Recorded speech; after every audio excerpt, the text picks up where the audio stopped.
창세기 26장 12에서 33절 말씀입니다. 이삭이 그 땅에서 농사하여 그 해에 100배나 얻었고 여호와께서 복을 주심으로 그 사람이 창대하고 왕성하여 마침내 거부가 되어 양과 소가 떼를 이루고 종이 힘이 많으므로 블레셋 사람이 그를 시기하여 그 아버지 아브라함 때에 그 아버지의 종들이 판 모든 우물을 막고 흙으로 메웠더라. 아비멜렉이 이삭에게 이르되 네가 우리보다 크게 강성한즉 우리를 떠나라. 이삭이 그곳을 떠나 그랄 골짜기에 장막을 치고 거기 거류하며 그 아버지 아브라함 때에 팠던 우물들을 다시 팠으니 이는 아브라함이 죽은 후에 블레셋 사람이 그 우물들을 메웠습니다. 이삭이 그 우물들의 이름을 그의 아버지가 부르던 이름으로 불렀더라. 이삭의 종들이 골짜기를 파서 샘 근원을 얻었더니 그랄 목자들이 이삭의 목자와 다투어 이르되 이 물은 우리의 것이라. 하매 이삭이 그 다툼으로 말미암아 그 우물 이름을 에색이라 하였으며 또 다른 우물을 봤더니 그들이 또 다툼으로 그 이름을 신나라 하였으며 이삭이 거기서 옮겨 다른 우물을 봤더니 그들이 다투지 아니하였으므로 그 이름을 르호봇이라 하여 이르되 이제는 여호와께서 우리를 위하여 넓게 하셨으니 이 땅에서 우리가 번성하리로다 하였더라. 사랑하는 형제 여러분, 3월 21일 월요일 새벽 목상에 오신 것을 환영합니다. 하나님께서 이삭에게 언약을 주셨으므로 이삭은 가나안의 블레셋 땅에 살아야 하는데 그곳 사람들은 이삭을 많이 괴롭혔습니다. 애굽으로 떠나지 말라 이렇게 하나님께서 이 땅에 살면 이제 복을 주겠다 하셨잖아요. 예, 그래서 블레셋 땅에 살아야 하는데 괴로움이 되었어요. 13절에 거부가 되어서 그리고 14절에 보면 아주 양과 소가 떼를 이루고 종이 힘이 많으므로 하나님께서 이렇게 복을 주시니까 블레셋 사람들이 그를 시기했습니다. 이삭을 외지인인 이삭이 너무 부자가 되니까 시기해서 텃세를 부리는데요. 15절에 아버지 아브라함 때에 팠던 우물을 다 메워버렸어요. 그러니까 아버지 아브라함이 그 블레셋 땅까지 굉장히 넓게 이렇게 이제 우물들을 이제 조성해 두었던 것이죠. 네, 그 우물들을 일부러 메워버렸습니다. 우물은 가나안 땅에서는 매우 중요하고 큰 재산입니다. 생명줄기와 같은 것인데 메워버리다니 정말 이만저만한 폭력이 아니죠. 그리고는 자기들 땅에서 나가라 라고 합니다. 자기들보다 더 강성하니까 나가라 하는 거예요. 아버지의 재산에 강도질을 당했으니 이삭이 어떻게 해야 할까요? 전쟁을 해야 할까요? 이삭이 거부이고 종들도 힘이 많으니까 전쟁을 할 수도 있는 일인데요. 이때 중요한 것은 진짜 싸움과 가짜 싸움을 분별하는 것입니다. 진짜 싸움에서 이겨야 진짜 승리입니다. 진짜 싸움은 눈에 안 보이고 가짜 싸움은 눈앞에 화급하게 다가옵니다. 가짜 싸움에 휘말리면 진짜 싸움을 보지 못하고 가짜 싸움에서 이기려 들면 진짜 싸움에서 패배합니다. 그 진짜 싸움은 바로 마귀와 하나님 백성의 싸움입니다. 블레셋과 이삭의 싸움이 아닙니다. 이 상황은 마귀가 이삭을 가짜 싸움판으로 끌어들이려는 시험인 것이죠. 마귀를 이겨야 하는 것입니다. 이삭이 블레셋과 싸워 이기면 이긴 것인가요? 아니죠. 블레셋 땅에 남아서 거기 거주해야 이기는 것입니다. 싸우면 그곳을 떠나게 되고 애굽으로 가게 되면 언약을 버린 꼴이 됩니다. 언약을 지키기 위해 최후를 바라보는 것이 승리의 비결입니다. 최후를 바라보면 화평하게 됩니다. 화평이 승리입니다. 이삭은 지혜롭게 했습니다. 마귀의 관계를 물리치고 평안으로 무장한 것입니다. 그래서 떠나라고 하니까 그곳을 떠나서 안 싸우고 떠났어요. 근데 멀리 안 떠나고 그랄 골짜기로 떠났습니다. 같은 그랄 지역 내에 골짜기로 들어간 것입니다. 이것이 지혜입니다. 언약을 지키려고 이삭이 틈새를 찾아 무진 애를 쓰고 있죠. 그러면서도 또 블레셋 사람들이 폭력적으로 메운 아버지의 우물을 또 팝니다. 우물 이름도 그대로 부르고요.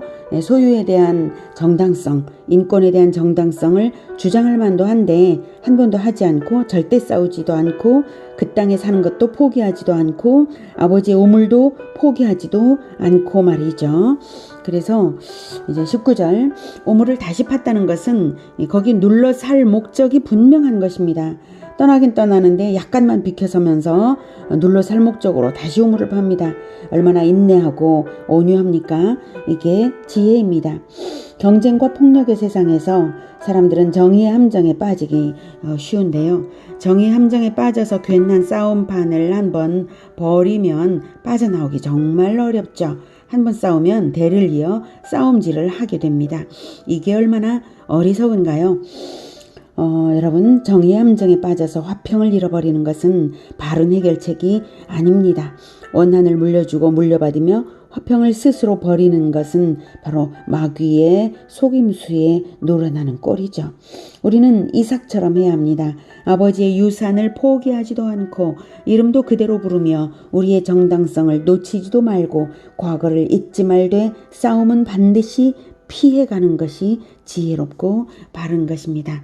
마태복음 5장 5절에서는 온유한 자는 복이 있나니 그들이 땅을 기업으로 받을 것이라고 하셨고요. 마태복음 5장 44절에서는 나는 너희에게 이르노니 너희 원수를 사랑하며 너희를 박해하는 자를 위하여 기도하라 라고 하셨습니다. 마태복음 10장 23절에서는 이 동네에서 너희를 박해하거든 저 동네로 피하라 라고 예수님께서 말씀하셨습니다. 맞대항하여서 싸우라라고 하지 않으십니다. 피하라. 박해를 당할 때 피하라. 도망칠 줄만 알면 주님께서 주신 언약을 우리는 지킬 수 있습니다. 정말 이삭이 바로 그 온유한 사람이죠. 온유한 것이 끝까지 남는 지혜이고 마침내 많이 얻는 지혜인 줄 아시기 바랍니다.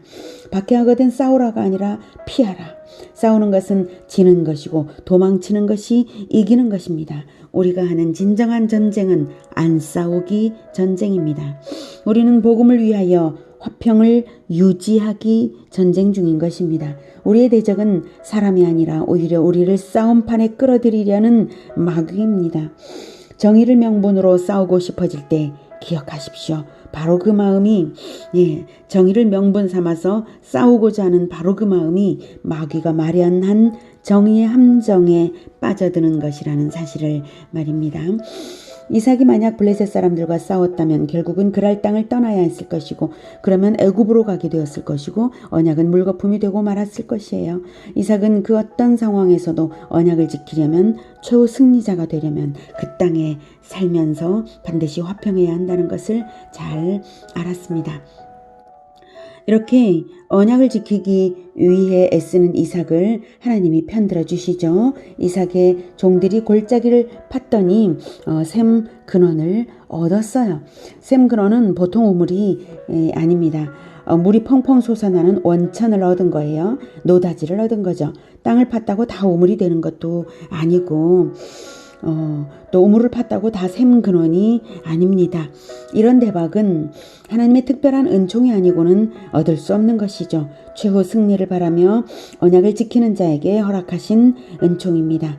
여러분 모두가 언약을 위하여 화평한 자가 되시기를 축복합니다. 언약을 굳게 붙잡고 화평을 포기하지 않는 여러분에게 하나님은 특별한 은총으로 부유한 인생 되게 하실 줄 믿습니다. 그런데 또 일이 벌어졌어요.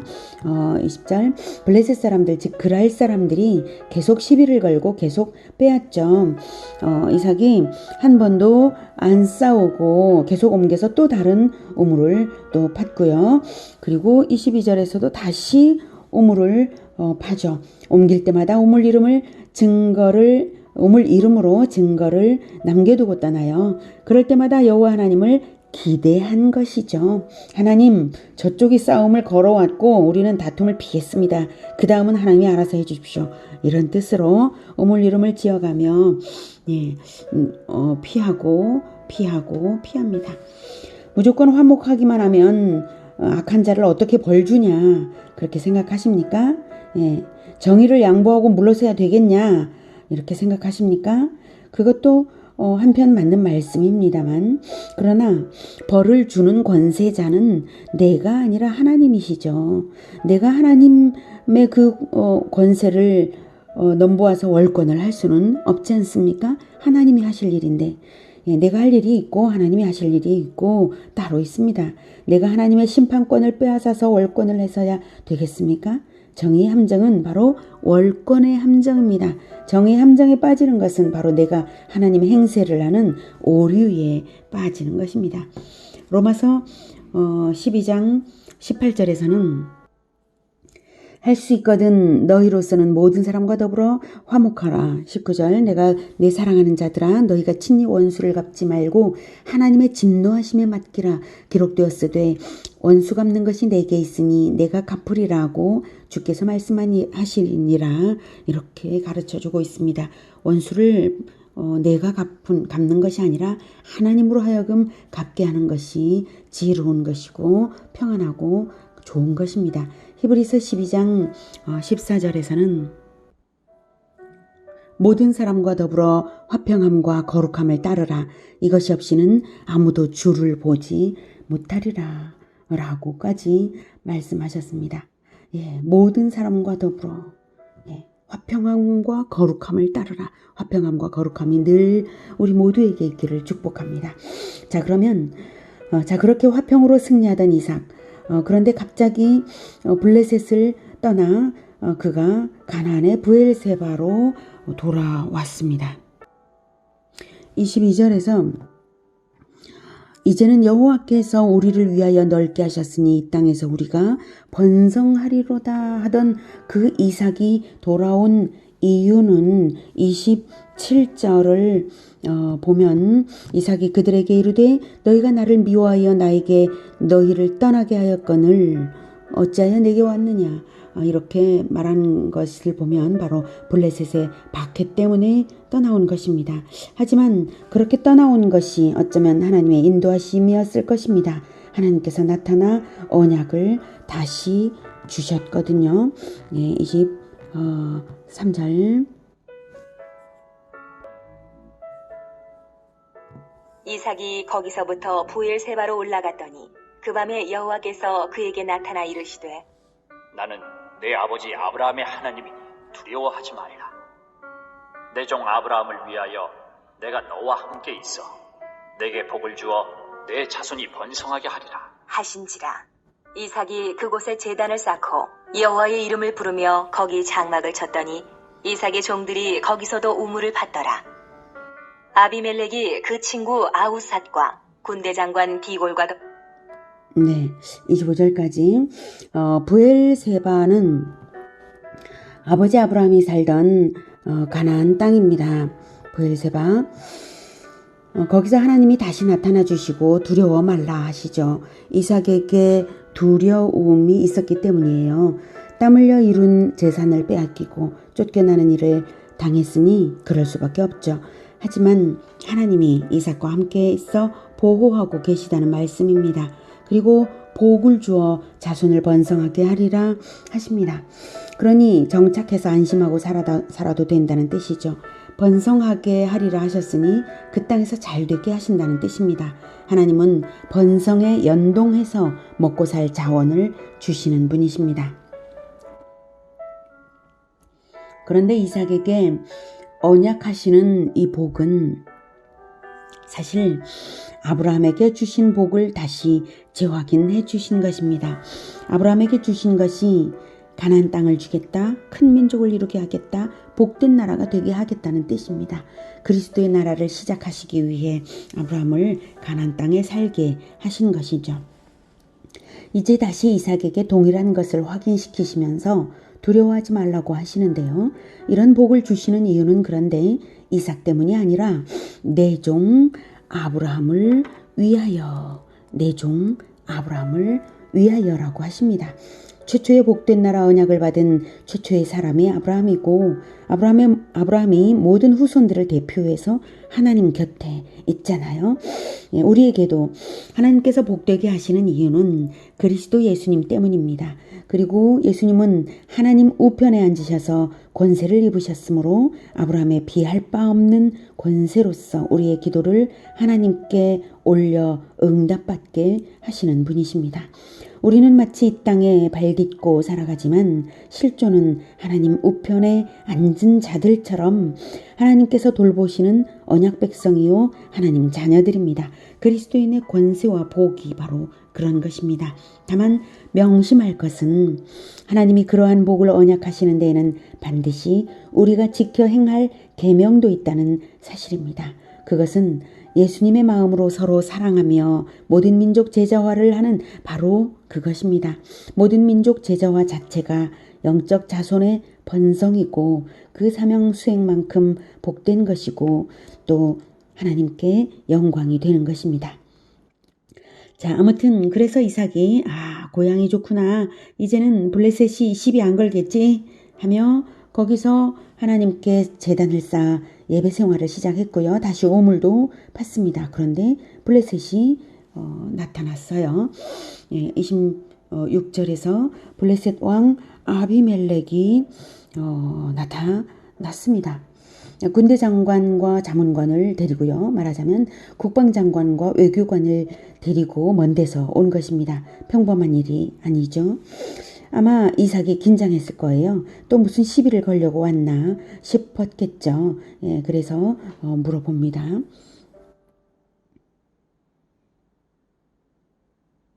내 자손이 번성하게 하리라. 하신지라. 이삭이 그곳에 제단을 쌓고 여호와의 이름을 부르며 거기 장막을 쳤더니 이삭의 종들이 거기서도 우물을 팠더라. 아비멜렉이 그 친구 아우삿과 군대 장관 비골과 더불어 그랄에서부터 이삭에게로 온지라. 이삭이 그들에게 이르되 너희가 나를 미워하여 나에게 너희를 떠나게 하였거늘 어찌하여 내게 왔느냐? 그들이 이르되 여호와께서 너와 함께 계심을 우리가 분명히 보았으므로 우리의 사이 곧 우리와 너 사이에 맹세하여 너와 계약을 맺으리라 말하였노라. 너는 우리를 해하지 말라. 이는 우리가 너를 범하지 아니하고 선한 일만 내게 행하여 내가 평안히 가게 하였음이니라. 이제 너는 여호와께 복을 받은 자니라. 이삭이 그들을 위하여 잔치를 베풀매 그들이 먹고 마시고 아침에 일찍 일어나 서로 맹세한 후에 이삭이 그들을 보내매 그들이 평안히 갔더라. 네. 아비멜렉이 온 것은 화친을 맺자는 것입니다. 그래서 화친을 맺습니다. 아비멜렉의 말로 우리가 알 수 있는 것은 여호와께서 28절에 여호와께서 너와 함께 계심을 우리가 분명히 보았으므로 라고 하죠. 네, 이삭은 어디서 살든지 늘 하나님의 백성이라는 정체성을 나타내며 살았다는 것입니다. 그랬기에 하나님이 하나님의 영광을 위하여 더욱 복 주신 것입니다. 그리고 하나님이 자기 백성과 함께 하시기 때문에 세상이 하나님의 백성을 두려워하게 된다는 것입니다. 그런데요, 우리가 너를 범하지 아니하였고 그리고 선한 일만 내게 행하여 내가 평안히 가게 하였음이니라 라고 말하는데 이것은 아비멜렉의 말은 실상은 거짓말입니다. 이때껏 수없이 우물다툼이 있었던 것은 아비멜렉이 방조하거나 조장해서 일어난 일이고요. 쫓아낸 것도 아비멜렉이었습니다. 그런데 이제 와서는 자기 잘못이 없다니 뻔뻔스럽죠. 자, 이럴 때 두려움을 가져야 하나요? 담대해야 할까요? 담대해야 합니다. 하나님이 담대하라고 하셨죠. 담대한 사람은 이럴 때 방어할까요? 화친할까요? 화친합니다. 두려움을 가진 사람은 방어적인 자세가 되어서 상대방의 잘못을 추궁하며 나의 정당성을 확보해서 계속 정의의 함정을 스스로 팝니다. 그러나 담대한 사람은 성문을 활짝 열고 들어오라고 합니다. 굳이 상대방의 거짓말을 들춰서 공격하지를 않습니다. 그러셨군요. 괜찮습니다. 다 지난 일인데요. 이렇게 찾아와 주셨으니 반갑고 감사합니다. 이러는 거죠. 하나님을 믿으니까 세상 두려울 게 없죠. 상대방이 배신하거나 사기칠까봐 불안해하지를 않습니다. 상대방이 배신했다고 내가 실패하는 게 아니라 하나님이 내 편이시니까 내 성공은 보장된 것입니다. 이러라고 하나님께서 두려워하지 말라라고 하셨던 것이죠. 자, 어떻습니까? 승리 비결이 싸우는 것이 아니라 화평의 성공 비결이 있죠. 계속해서 보겠습니다. 그날에 이삭의 종들이 자기들이 판 우물에 대하여 이삭에게 와서 알려 이르되 우리가 물을 얻었나이다. 하매 그가 그 이름을 세바라 한지라. 그러므로 그 성읍 이름이 오늘까지 부엘세바더라. 네, 이렇게 더더욱 하나님께서 복을 주시고 계십니다.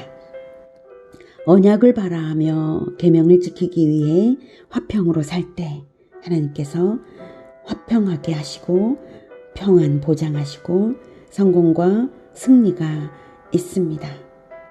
언약을 믿는 여러분의 삶에 하나님의 은혜와 화평이 충만하시기를 기원합니다. 기도하겠습니다. 하나님, 우리가 하나님의 언약을 지켜서 계명을 지키며 살고자 할 때에 세상으로부터 공격이 있고 두려움이 있지만 하나님, 우리가 오직 하나님을 믿고 두려워하지 않고 마음을 크게 열고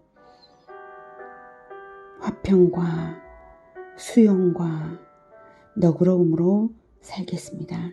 주님 도와주시옵소서. 결코 방어적인 그러한 태도가 아니라 수용하는 그러한 태도로서 오직 주 예수님께서 우리에게 주신 그 사명, 모든 민족 제자화를 위하여 나아가겠습니다.